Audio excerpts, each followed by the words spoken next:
So now we're moving ahead to the next steps, which involve hiring the searchers. We've done sort of our preliminary test search already.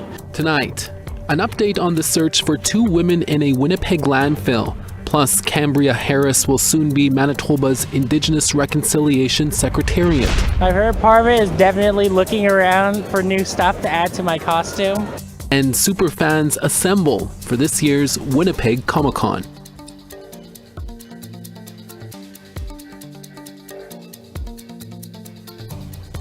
Tanse, good evening. I'm Chris Nachkate. Welcome to APTN National News. Thank you for joining us this Monday evening.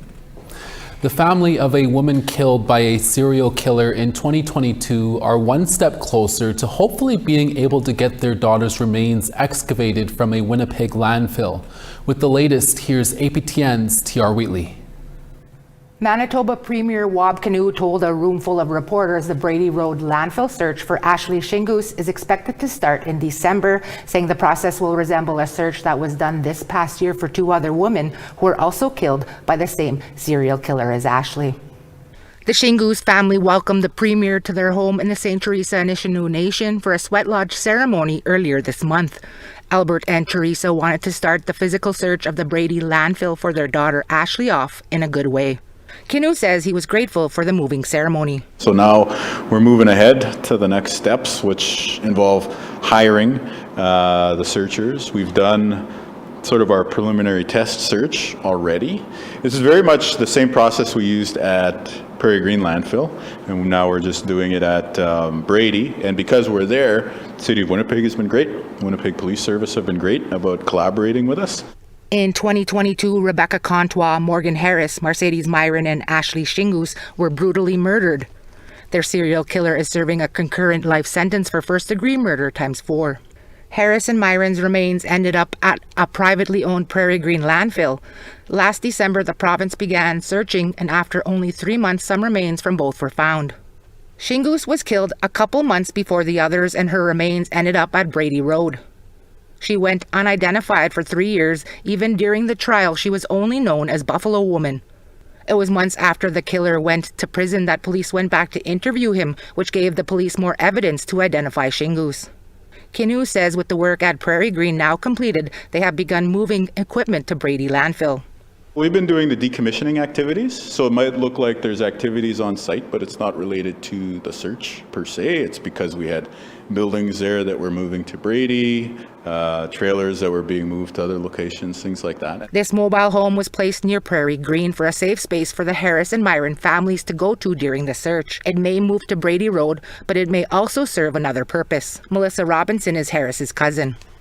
We wanted to ensure that it was going to be fair, and we liked the idea of, giving it to an organization maybe that could use it for our unsheltered women, our women at risk. She now works with the Assembly of Manitoba Chiefs, helping other families in need.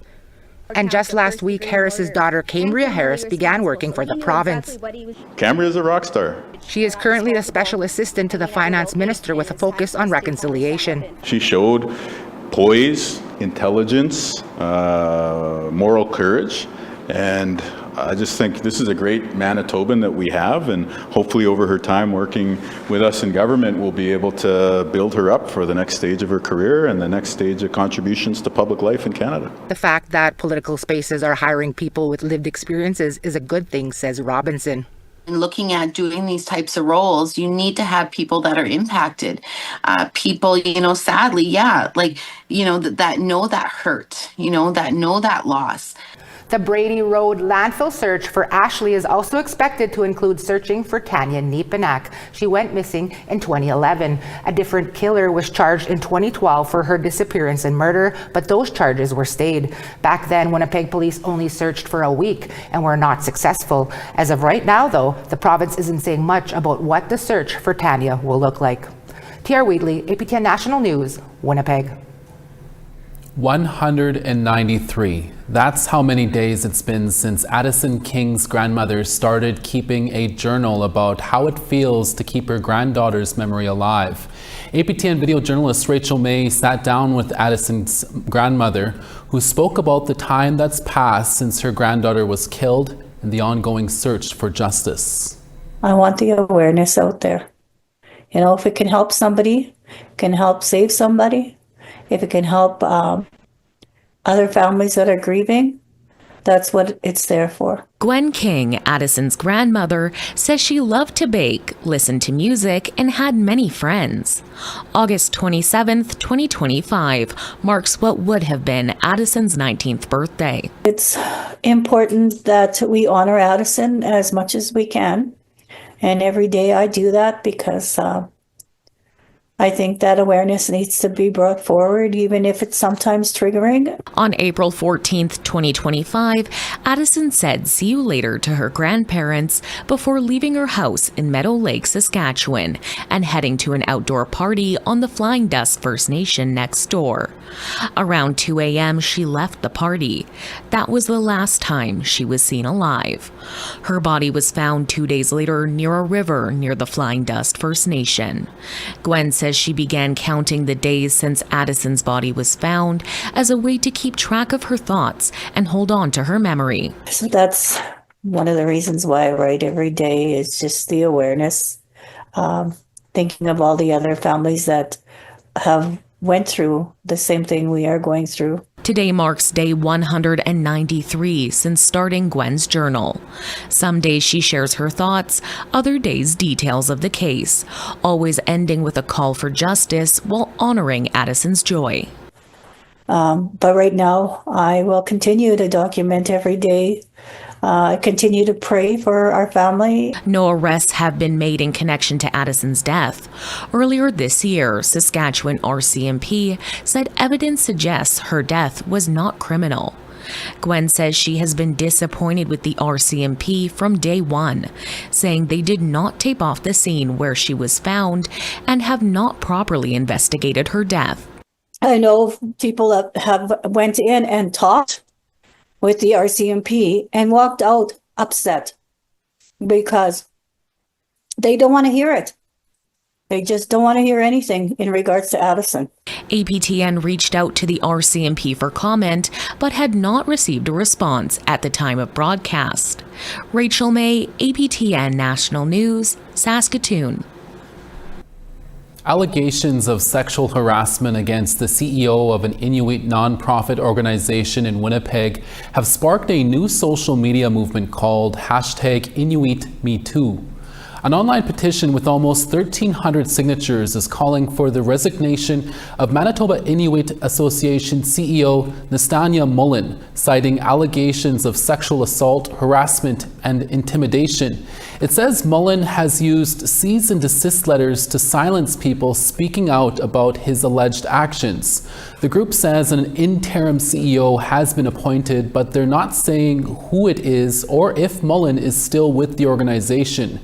Tara Tutu Fotheringham is the president of Amuti, Nunavut Inuit Women's Association. She says many Inuit communities are small, so it can be difficult for women to feel safe sharing their experiences of sexual violence and harassment. She also says the #InuitMeToo movement shows how widespread the issue is. We've seen some people post on Facebook their own story, not related to this individual, but they're now coming out and they're actually identifying their own perpetrators. So we are definitely seeing that women are feeling much safer socially and publicly to say this as a way of just releasing the secret. And that's what we're hearing, that, you know, by keeping the secret for so long, it made them feel like they weren't heard and they weren't valued. For 3 months, 23-year-old Desiree Ross has been missing from her home community of Kakowishtahow First Nation in southern Saskatchewan. Over the weekend, community members held another search for Ross, hoping to find any other leads in her disappearance. Desiree Ross was last seen in Kakawishtahow First Nation on Sunday, July 27th, and it was also the last time she was in contact with family. Last Saturday and Sunday, community members organized a larger and coordinated search with the use of quads, but Ross was still not found. According to leadership, Saskatchewan RCMP is continuing with their investigation, including following any new leads on where Ross may have went. Desiree Ross is 5'3", 210 pounds with brown eyes, brown medium-length hair, and she may be wearing glasses. Chief Evan Tapatat has previously said that Ross may have also been seen in the Yorkton or in company of another man from the First Nation. If anyone knows where Desiree Ross may be, you are asked to contact RCMP or Crime Stoppers at 1-800-222-8477. Kakawishtahow is located about 166 kilometers east of Regina near the town of Broadview, just north of the number 1 highway. A group of teenagers in a northern Manitoba First Nation have all been arrested after shots were fired in the community and a male was assaulted. On Wednesday, October 22nd at around 10 p.m., Cross Lake RCMP received multiple reports of shots fired in the area of Egg Lake and Beardy's Point in Pimichikamak Cree Nation. When RCMP entered Beardy's Point, they received another report that a group of 6 males were seen assaulting another male and shots were again fired. The victim was not found, but RCMP did locate and arrest 4 suspects. They seized a semi-automatic firearm along with a magazine and additional rounds. Crack cocaine and some money were also seized from another suspect. 3 male suspects are 15 years old and another male suspect is 17 years old.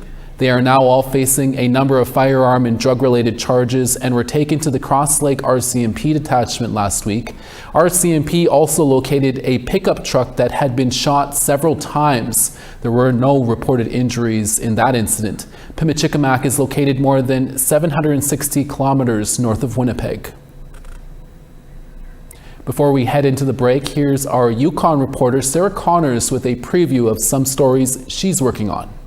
I'm Sarah Connors here in Mayo, Yukon, about a 4.5 hours drive north of Whitehorse and home to the First Nation of Notchonayakdun. Coming soon on APTN National News, I'll bring you a story on how Hollow Presence is helping the nation preserve its language, culture, and teachings. And with the territorial election just around the corner, we'll hear from Chief Donna Hope about the issues she wants the next government to prioritize, especially in regards to mining. Stay tuned for those stories on APTN National News.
Thanks for staying with us. A parliamentary committee continued its study of Indigenous policing and public safety.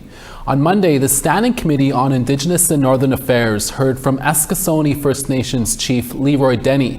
From 1994 to 2001, First Nations in Nova Scotia's Cape Breton area were served by their own tribal police force, but it was disbanded due to a lack of government funding. Since then, First Nations in Nova Scotia are now served solely by the RCMP. Last year in September, the people of Elsipogtog First Nation in New Brunswick called for the removal of the RCMP following the RCMP shooting death of Stephen Iggy Dedham. Chief Denny told the committee the current model is not working, noting a high turnover rate and most Mounties are not equipped to work with Mi'kmaq communities. I feel that we need Mi'kmaq or Indigenous officers in our communities in order to operate our communities. Just too many issues that our people are facing. When we have different officers that they're on a short time, it's affecting, they're not doing community policing. They're not culturally sensitive enough for them to do our own policing in our communities because we don't have Mi'kmaq speaking officers anymore. The Alberta government is expected to introduce back-to-work legislation today to end the 3-week teacher strike across the province. 51,000 teachers from the public, Catholic, and Francophone schools have been on strike since October 6th, impacting nearly 750,000 students. Teachers have been asking for smaller classroom sizes and hiring of 3,000 more teachers to meet the demand in students. The Teachers Union has rejected a proposal of a 12% raise over 4 years. Teachers could be ordered back to work by the end of the week. The Alberta Federation of Labour, a union that represents more than 350,000 workers, threatened the Alberta government it will mobilize if the province uses the notwithstanding clause to force teachers back to work.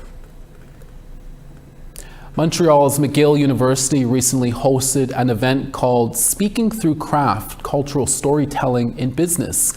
As APTN's Kim Sullivan reports, when culture meets commerce, a brand can become more than a product.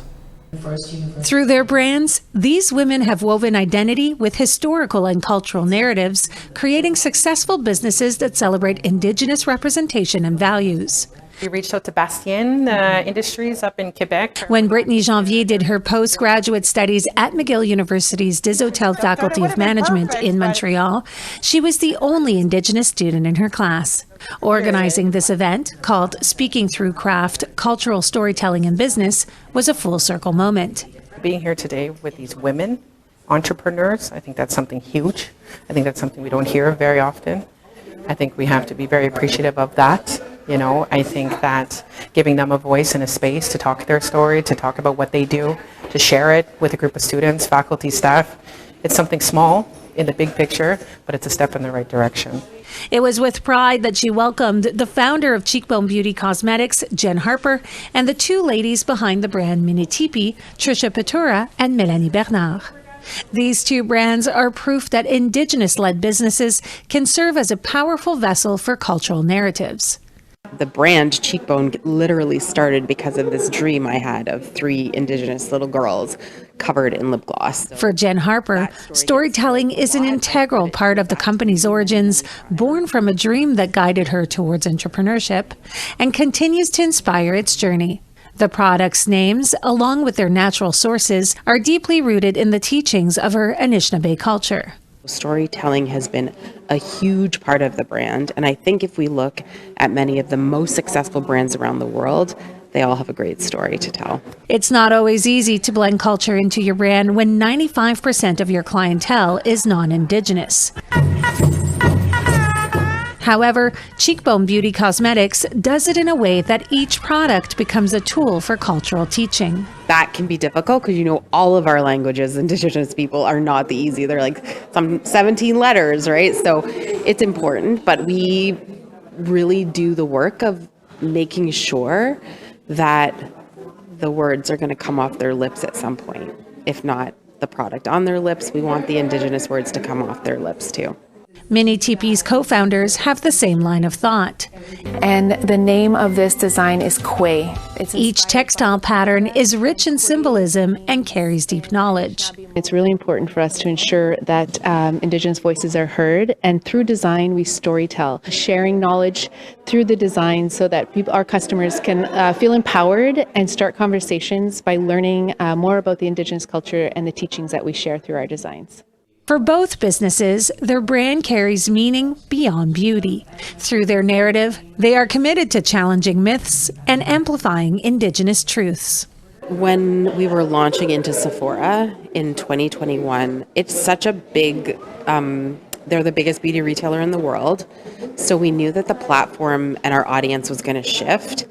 And I personally, and many in my community and friends, we've had the big discussions around this like Hollywood version of what people think an Indigenous person is supposed to look like. And unfortunately, it's not true. We come in all different shades and ranges and skin tones. So it was important that we tell that story. Not many people know about Indigenous stories. The panel's moderator, Matthew Sabo, is studying in the same retail management program that Brittany Janvier graduated from 3 years ago.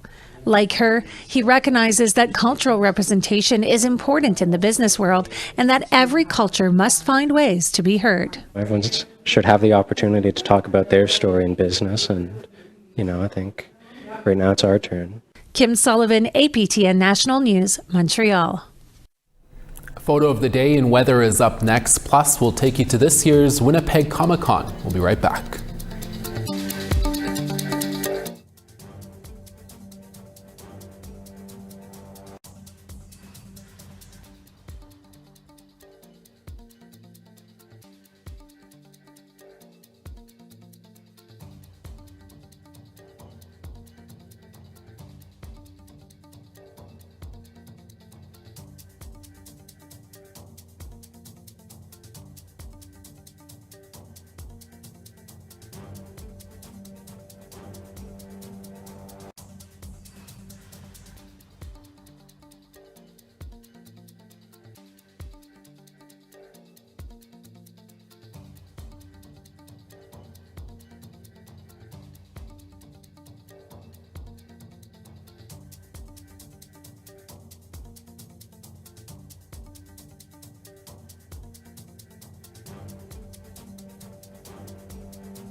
Welcome back. Time now for our photo of the day.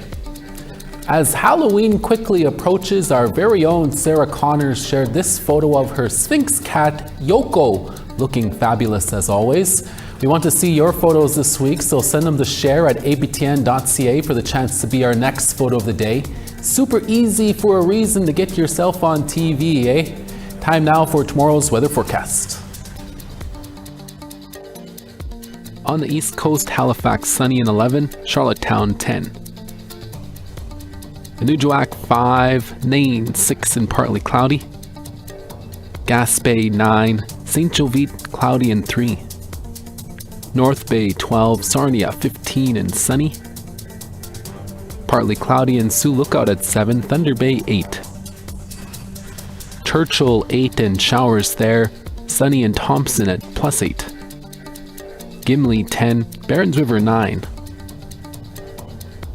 +5 in Saskatoon, Regina 7. Uranium City 2, Stony Rapids 4. Partly cloudy in Fort McMurray at 2, Peace River 3. Calgary 7, Edmonton 8 and sunny. Vancouver 9 in showers, Campbell River 6. Dees Lake 0, Smithers 1. Old Crow -13, Watson Lake 0 and suns out there. Watee -2, Wrigley 0. -3 in Sax Harbor, Polituck -2. 1 in Chesterfield, Whale Cove +3 in showers. And Iqaluit +1, Igloolik -2.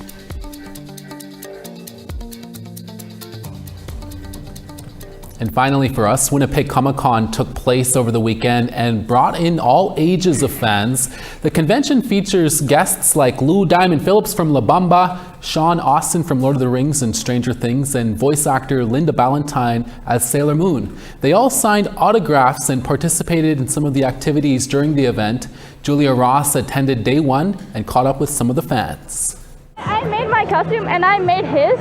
The Winnipeg Comic-Con was held this past weekend at the RBC Convention Center downtown. The convention featured a 25-foot Stay Puft marshmallow from the Ghostbusters, cosplay meetups, gaming, autographs with celebrity guests, a 100,000 square foot shopping area featuring artists, comics, and more. This is my first Comic-Con actually. I haven't been here like too long, but I got to look at some of the booths and it's pretty nice.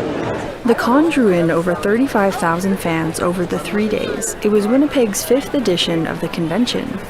With the largest urban Indigenous population in Canada, many fans gathered and represented. My favorite part of it is definitely looking around for new stuff to add to my costume. I've been looking at a lot of things, mostly, swords. Spence and Flett both said that costumes are a big part of why they are loving Comic-Con. Definitely seeing everyone in costumes. It seems awesome seeing people with these costumes that they either found or put together themselves. It's super cool. Next year's Winnipeg Comic-Con will take place on Halloween weekend and will have an extra spooky twist if you missed this year. Unfortunately, due to timing issues, we couldn't speak with any celebrities. Julia Ross, APTN National News, Winnipeg.